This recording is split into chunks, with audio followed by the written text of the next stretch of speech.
Bom dia! Quem tá com frio? Vai esperando esse frio todo, né, Val? Né? Passa tudo, né? Tô até imaginando, tira essa blusa aqui. Mas glória a Deus, né? Deus é sempre bom o tempo todo. E hoje nós temos uma palavra, né, um pouco diferente, talvez, do que a gente está habituado. E o tema dessa ministração é Jesus e as nossas contradições. Contradição é uma coisa que atrapalha muito as relações humanas, sabe? Conhece alguém que fala assim, eu vou lá, mas não vai. Vou fazer, vou trocar essa lâmpada, mas não troca. E passa. Não, mas eu vou trocar. Fala, Jeová. Né? Mas não troca. Eu vou lavar a louça, mas não lava. São as nossas contradições, né? A gente fala que faz, que vai fazer, mas não faz. Né? Quer ver um outro exemplo de contradição? Mudar de opinião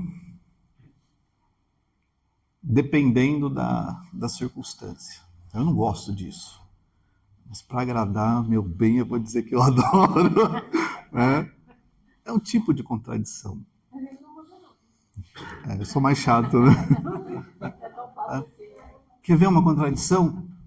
Um dia eu estou bem, fé para mover montanhas, no dia seguinte eu sou Tomé, vê para crer, porque eu não acredito que isso vai acontecer. São contradições. Nós somos seres um tanto contraditórios com as nossas coisas. Se atrapalha as relações humanas, com certeza também atrapalha o relacionamento com Deus. Isso é muito sério. E eu gostaria de ler um texto com vocês, que está em 2 Coríntios, capítulo 1. São 5 versículos. Do versículo 15 até o versículo 20. E aqui tem uma coisa interessante, porque o apóstolo Paulo escreveu essa carta, no contexto, ele estava sendo exatamente acusado de ser uma pessoa contraditória, porque ele falava que ia visitar a igreja, mas não visitava, e os seus opositores falavam assim, não dá para confiar nele, né? Ele diz que vem, mas não vem, ele diz que faz, mas não faz. Né? E ele vai escrever esse texto para a gente refletir um pouquinho. Diz assim, olha, com esta confiança, eu queria primeiro ir encontrar-me com vocês, para que tivesse um segundo benefício. Queria, ao passar por aí, dirigir-me à Macedônia e da Macedônia voltar a encontrar-me com vocês, sendo então encaminhado por vocês para a Judéia. Ora, ao querer isso, porque ele queria, não estava acontecendo do jeito que ele queria, não dava tempo, tinha uma questão de recurso, né? Às vezes não, né, a viagem não era fácil, não era pegar um carro e ir, né, era custoso. Ora, ao querer isso, será que eu agi com leviandade? Ou, ao tomar decisões, será que decido segundo a carne, de modo que haja em mim, presta atenção, simultaneamente, o sim, sim e o não, não? Mas, como Deus é fiel, a nossa palavra dirigida a vocês não é sim e não. Versículo 19. Porque o Filho de Deus, Jesus Cristo, que foi anunciado entre vocês por nós, isto é, por mim, Silvano, Timóteo, não foi sim e não.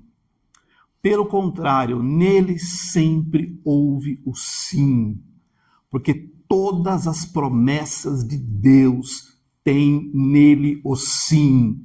Por isso também, por meio dele se diz o amém, para a glória de Deus por meio de nós. Todas as promessas de Deus têm o sim. Não tem sim ou não, porque não tem contradição com Deus. Deus não vai dizer assim, hoje eu quero te abençoar, mas pensando bem, acho que não. Deus não vai fazer isso com você. Às vezes a gente faz isso com Ele, porque nós somos contraditórios. E eu vou te dizer uma coisa que é importantíssima de todos nós sabermos. Ser contraditório atrapalha demais a nossa relação com Deus.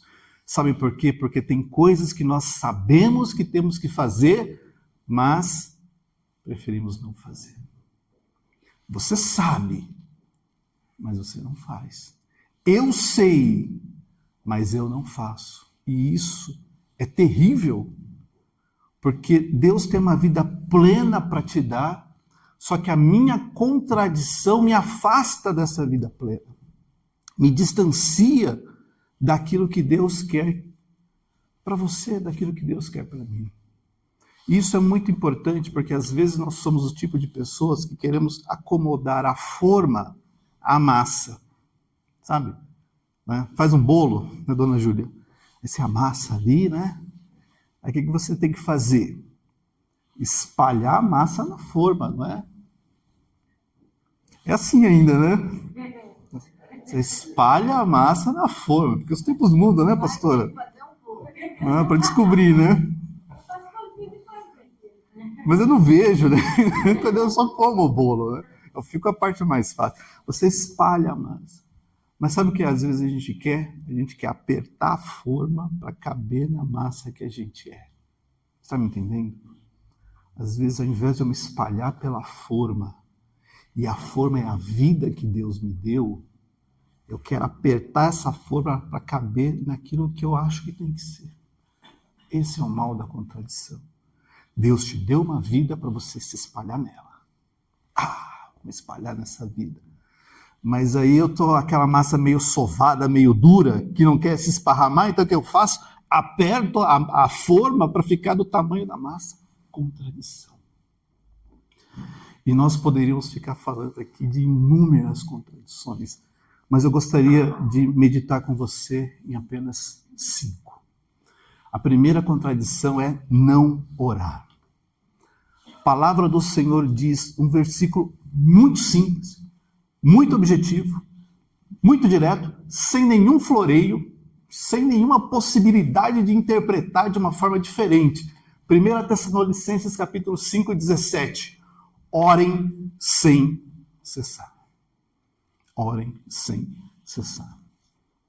Mas hoje eu estou numa preguiça, pastora. Vou mandar um zap para o pastor orar por mim, porque hoje não dá. Tem, né? É contradição. Sabe por quê? Porque a oração é o teu momento de conversar com Deus. Se você terceiriza esse momento, você não está falando com Ele. Está colocando outra pessoa para falar por você. Quando, na verdade, Deus quer ouvir a tua voz. Por mais que Ele já sabe o que está doendo na tua vida, mas Ele quer que você fale para Ele. Então, não deixe de orar. Não perca a oportunidade de orar por qualquer coisa da tua vida. Porque é o teu momento com Deus. E às vezes, sabe o que acontece? A gente está indisposto. Está sem fé. Está sem vontade. A gente pode dar vários tipos de justificativa para dizer hoje não. Hoje eu não vou conseguir. Mas consegue. Se você consegue gastar 10 minutos rolando vídeo no Instagram, né, Val? Não que o Val faça isso, né? Mas ele está sempre falando disso, né, Val? Né? Dá para gastar 2, 3, 4, 5 minutos orando. Dá. Mas sabe, às vezes a gente prefere não orar. Isso é contradição. Então, a palavra de Deus diz, orem sem cessar. Não é orar só quando a luta vem. Está vindo, pastora, fazer um propósito de oração. Vou acordar de madrugada e vou orar. Tá certo, acorde de madrugada e ore. Mas todo tempo. Não é só quando vem a luta. Não é só quando a coisa está boa. Não é só quando a coisa está favorável para você. Seja uma mulher de oração. Seja um homem de oração. Estabeleça na tua vida o princípio de que eu vou conversar com Deus, nem que seja para dar bom dia, mas eu vou falar com Ele, para agradecer por alguma coisa, para pedir por alguma coisa, para fazer oração do Pai Nosso, se for o caso, se eu estiver meio sem assunto, mas não deixa de orar. Negligenciar esse momento é perder demais, é perder a conexão que Deus quer estabelecer com a tua vida. Através da oração.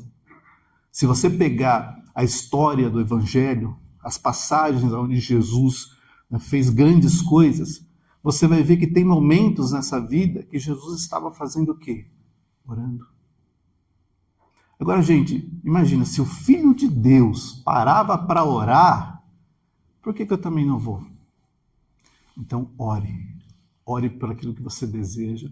Ore pela tua vida, pelo teu dia a dia, pelos teus sonhos, pelas tuas promessas, pelo teu filho, pela tua filha, pelo teu casamento, pela tua vida como um todo, mas não abra mão de orar, de falar com Deus.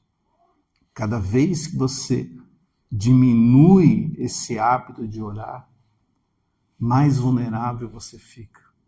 Porque a oração é uma arma espiritual que te dá a oportunidade de conectar-se com o Senhor. E se tem uma coisa que acontece quando a gente começa a orar, sabe? É Deus inclinando o ouvido para ouvir a tua oração. E sabe, Deus falar para você, pode falar que eu estou te ouvindo. Pode pedir que eu estou escutando. Eu estou prestando atenção em você. Agora, se eu parar de orar, não vai acontecer. Segunda contradição, negligenciar a palavra de Deus.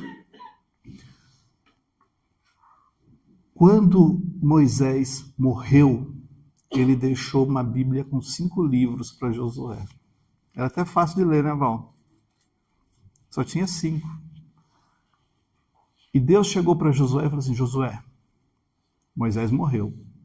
Levanta, atravessa esse Jordão, pega esse povo, entrega essa terra para esse povo. Mas não cesse de falar desse livro. Pelo contrário, medite nele dia e noite, para que você tenha o cuidado de fazer segundo tudo o que nele está escrito. A tua oração é você falando com Deus. A palavra de Deus é Deus falando com você. É Deus falando para o teu coração. E Josué precisava entender que ele tinha que meditar naquele livro. Não era de sábado, não era de domingo, no culto, né? Era de dia e de noite. Porque se ele fizesse isso, se ele tivesse o cuidado de fazer aquilo que estava escrito nele, ele seria bem sucedido aonde quer que ele fosse. É como o texto termina. Então, olha para a Bíblia, olha para a palavra de Deus como algo que precisa fazer parte da tua vida. Não deixa de meditar. Não troque a leitura da palavra de Deus por qualquer outro passatempo que possa surgir. Mas assim como você precisa orar, você também precisa ler. Porque ao ler, Deus vai estar falando ao teu coração. E vai te fazer enxergar nessas páginas a resposta que você precisa para o teu dia a dia. E está lá, tudo que você precisa. Como o Val fala, é o manual de vida, né, Val? Não é? Errei? Acertei, né? Então leia. Para Josué era só 5. É até mais fácil para ele, né? Só tinha 5, né, dona Júlia? Para a gente é 66. Dá para passar o ano inteiro lendo, né, pastor? Mas se deixar, né, sobra para o ano seguinte. Então leia em nome de Jesus. Uma das coisas que nós estávamos vendo na aula lá em cima, eu passei um vídeo, né, que existe hoje uma sensação de que as pessoas elas querem se conectar com Deus de forma mística. Sabe o que é se conectar com Deus de forma mística? Através de uma experiência. Eu quero chorar. Eu quero sentir. Mas eu não quero ler. Porque ler dá sono. Porque ler é complicado. Porque ler não dá tempo. Né? E não é verdade. Eu incentivo você a ler esse livro. Eu comecei a ler a Bíblia, eu tinha 10 anos de idade. Não parei até hoje. E poderia ter chegado um momento e falar assim, não preciso mais ler, né? Eu já li tanto.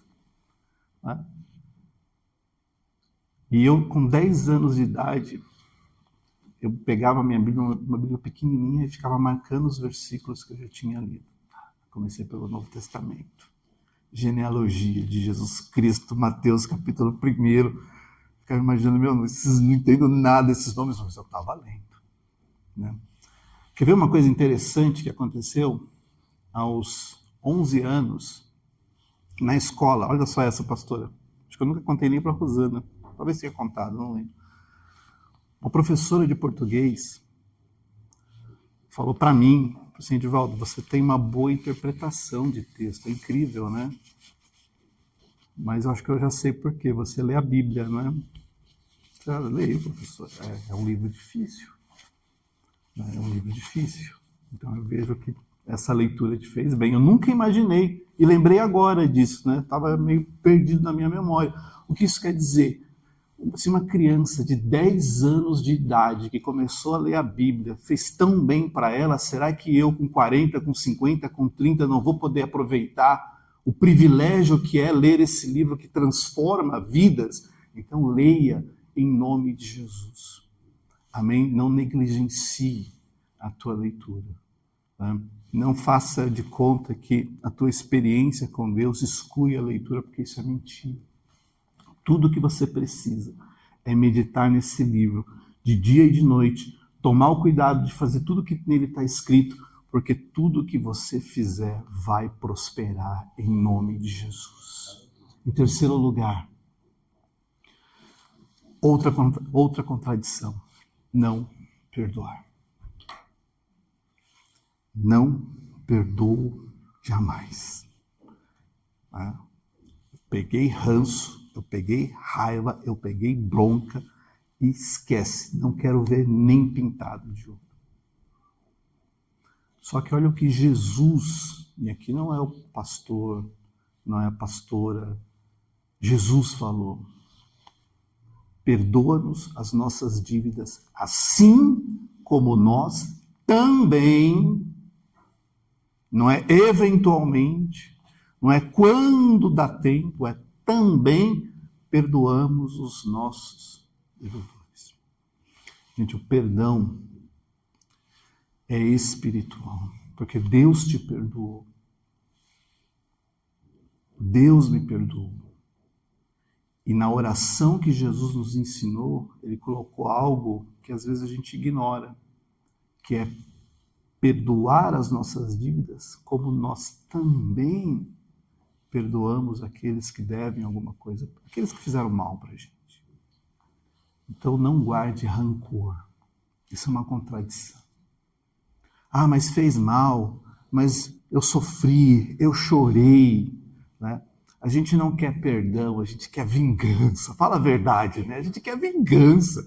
A gente quer ver o outro sofrer, pagar na mesma moeda, comer o mesmo pão amassado. É isso que a gente gosta, né? Quando você fala assim, Deus vai fazer justiça, não, você quer vingança, você não quer justiça, você quer vingança. Porque se a justiça for o outro se dar bem, para você está errado. Porque essa é a nossa contradição. Quando na verdade Deus fala, perdoa. Perdoa e vira a página. Perdão não é, ai, eu te perdoo, vamos lá. Ai, meu Deus do céu, não. Perdão é simplesmente, olha, passou. Não me incomoda mais, não me move mais, não me desestrutura mais, não me incomoda mais. Passou. Passou. Se restaurar o relacionamento é um bônus, mas se for cada um para o outro lado, também está tudo certo, porque passou. Passou. E tem uma coisa muito ruim, é você estar na igreja com o teu coração carregado de raiva, de ódio, de rancor, de ranço, de qualquer coisa, porque isso é contradição. Então, em nome de Jesus, se tem alguém que te fez mal, seja perto de você, seja distante de você, libera perdão. Assim, perdoado. Vai embora, segue a vida e vamos para frente. Mas não viva preso a nenhum tipo de contradição que faz você odiar, desejar mal, querer ver o fim, querer prejudicar, querer ver o outro sofrer. Porque Deus não vai se agradar dessas coisas. Perdoa. Na minha vida, eu já vi tanta gente tentar contra mim, Rosana sabe. Tá? Eu falo assim, gente, vida que segue. Não vou ficar sofrendo e nem preso a isso. Então, Olha para o teu coração e aprenda que as pessoas vão te magoar, vão te ofender, vão te perseguir, vão fazer tudo para tentar te colocar por baixo. Mas primeiro, você é cabeça. Já tem algo que a gente não pode esquecer, né? Você é cabeça. Tá?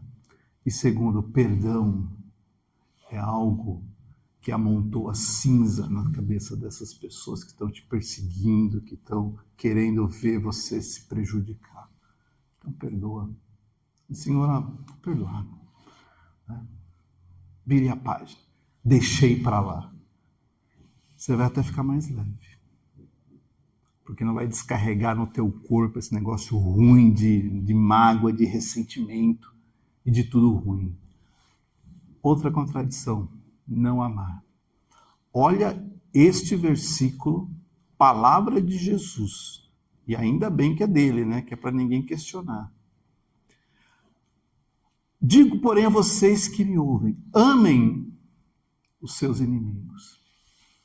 Façam o bem aos que odeiam vocês. E agora, Val? Além de perdoar, ainda tem que fazer bem, né? Mas é, gente. Mas é. É difícil? Se é. É impossível? Não, não é impossível. Mas é necessário. Né? E sabe, eu vou pedir para você prestar atenção num detalhe que às vezes passa de maneira meio desapercebida, assim. O que é esse amor que Jesus está falando aí?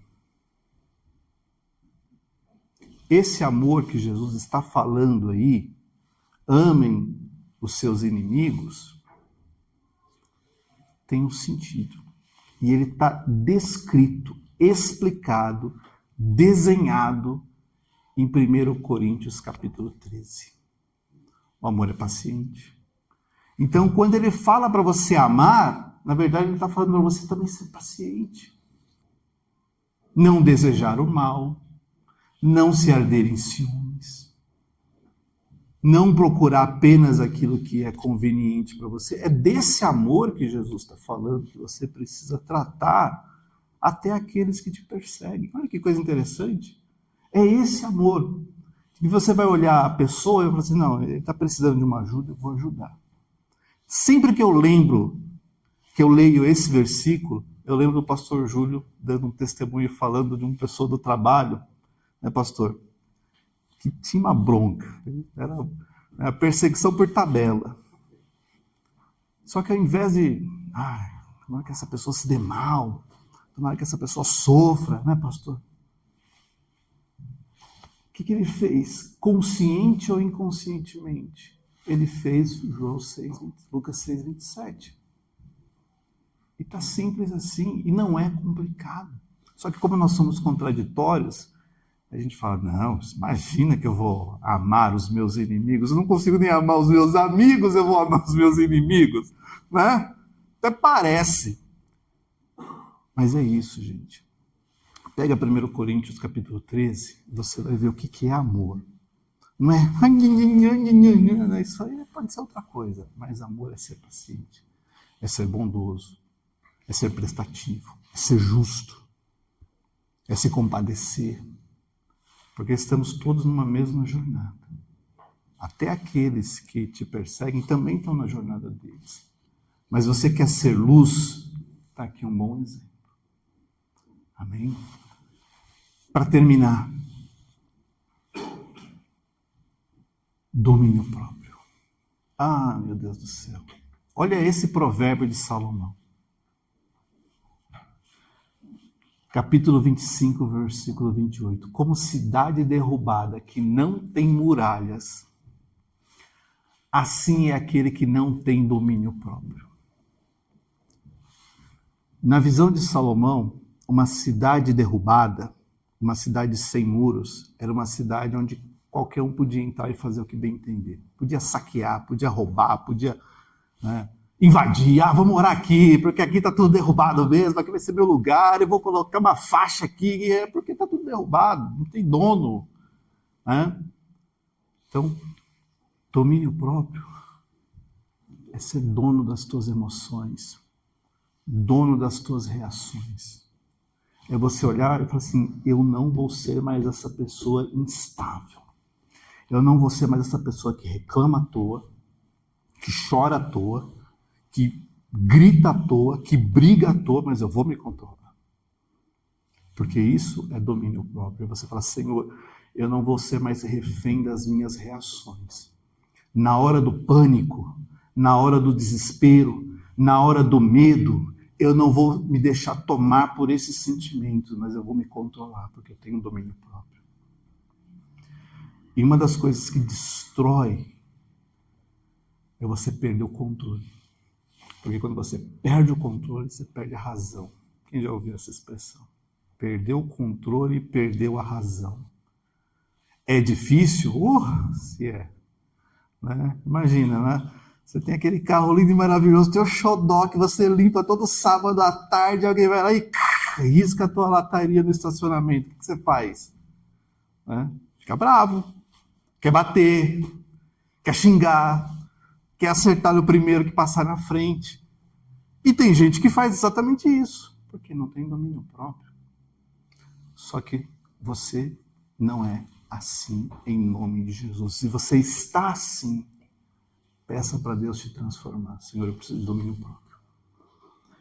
Eu preciso respirar fundo, contar até 10, invocar o nome de Jesus, pedir paciência, respirar e falar, tá bom, vamos resolver. Olha que exercício, né? Respira, conta até 10, pede paciência, respira e vamos resolver essa situação. Vamos ver o que dá para fazer. Vamos ver como que a gente consegue. Vamos ver como que a gente termina isso aqui. Perder o controle é perder a razão. E a palavra do Senhor nos ensina, para terminar,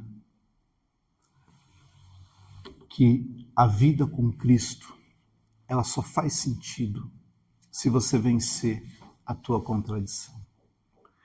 Enquanto eu continuar sendo um homem cheio de contradições, que ora eu estou bem, amanhã não estou. Ora eu amo a Deus, amanhã eu estou meio frio na fé e achando que Deus também não me ama. Está errado. A palavra do Senhor diz em Efésios capítulo 2, somos feitura dele. Criados em Cristo Jesus para o quê? Boas obras. Você foi criado para coisas boas, para fazer coisas boas e para viver coisas boas. Tá?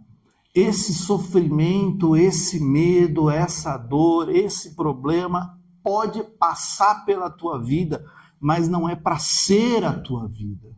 Porque a tua vida é para ter obras boas, as quais Deus, de antemão, preparou. Então ele olhou e falou assim, vou preparar para o Zito essa coisa boa aqui, ó, para que você possa andar nela. É para andar nela. Lembra a questão da forma? Se espalha na vida que Deus te deu. Se esparrama nessa vida, porque Deus preparou de antemão coisas boas para você viver. E enquanto eu estiver agarrado nas minhas contradições, aonde hoje eu estou, amanhã não quero, hoje eu faço, depois eu desisto, eu digo que sim, mas também digo que não, essa coisa boa vai ficar lá, esperando a massa chegar e esparramar nela. Então, em nome de Jesus, olha para as tuas contradições e fala, Senhor, chega. Eu quero orar, eu quero meditar na tua palavra, eu quero perdoar, eu quero amar, eu quero ter domínio próprio e tantas outras coisas que eu preciso mudar na minha vida para que no final eu possa ter essas boas obras que Ele preparou para que eu andasse nelas. Eu quero me esparramar nessa vida que Deus de antemão preparou para mim e viver todo o bem do Senhor. Para você, para a tua família, para tudo aquilo que Ele colocar nas tuas mãos. Amém? A pior coisa que tem é a gente insistir no erro. Então onde que você está errando? É no jeito que fala? É no jeito que pensa? É no jeito que sente? É no jeito que reage? Onde que você está errando? Essa é a tua contradição. Você pode continuar com ela, mas eu tenho que dizer para você, não vai te levar para lugar nenhum. Não vai te fazer bem, não vai te fazer sorrir mais, não vai te fazer mais feliz, não vai te fazer mais completo, não vai te fazer mais realizado. Porque a contradição não pode ter o sim e o não nas coisas de Deus. Então, olha para aquilo que é contradição e fala assim, Senhor, hoje eu estou virando essa página em nome de Jesus. Se tem coisa errada, se tem coisa que não dá certo, se tem coisa que não funciona, no final, o que você precisa lembrar é que em Cristo, olha só esse versículo, né? Porque versículo 20, está ali, ó. Todas as promessas de Deus têm nele o sim. Aquela vida que você vai se esparramar nela, depois que eu tirar as minhas contradições, eu vou me esparramar nela, tem o sim. É para você. É para a tua família. É para o teu futuro. É para os teus filhos. É para a tua herança. É para o teu amanhã. Mas é também para o teu agora. Por isso também por meio dele se diz amém. Que assim seja. Para a glória de Deus. Não é como termina? Para a glória de Deus. E olha só, por meio de nós. Meio de nós. Através de nós.